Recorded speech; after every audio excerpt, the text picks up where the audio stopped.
Here's what's happening in tech this week. Two big stories changing gaming and big tech in real time.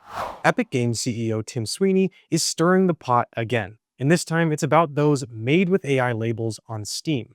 Sweeney says the tags are pointless and should be removed entirely, arguing that AI is becoming so common in game development that labeling AI usage is going to feel outdated really quickly. His exact take was, AI disclosures make sense for things like art licensing. But, quote, it makes no sense for game stores, where AI will be involved in nearly all future production, end quote. He even joked that if we're labeling AI, we might as well label which shampoo the developer uses. I don't even get it. If that's the joke, then way over my head. Now, here's where the conversation gets interesting. In the last year, AI generated assets in games have become a major flashpoint with players. One of the loudest examples, Call of Duty Black Ops 7, where fans caught developers using AI to generate certain graphics and calling cards.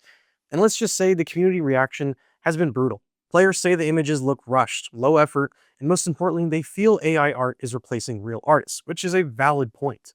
So while executives may be excited about what AI can do for budgets and production timelines, players have been loud and clear. They don't want games filled with generic AI-generated assets.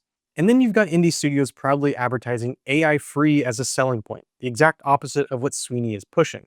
Steam currently requires developers disclose when they use generative AI, but Sweeney, who runs the rival Epic Games Store, thinks that rule won't age well as AI becomes as normal as Photoshop. Again, kind of a weird take. Now, whether you agree with him or not, the tension between cost-cutting executives and frustrated players is only going to get louder. So let me know what side you're on. Do you think it makes sense to use AI, or should it be banned from games entirely? Over in the EU, Apple just notified regulators that Apple Maps and Apple Ads might officially meet the threshold to be designated as Digital Markets Act gatekeepers. Translation, the EU thinks these services may be big enough and influential enough to require a special set of rules designated to prevent Apple from locking in users or giving itself an unfair advantage over competitors. The DMA says that if a platform has 45 million monthly active users and 10,000 business users per year, then it's considered a gatekeeper with a major market impact.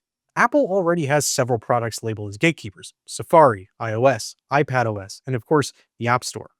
That's why they've had to make big changes in Europe, like allowing third-party app stores and alternative browsers.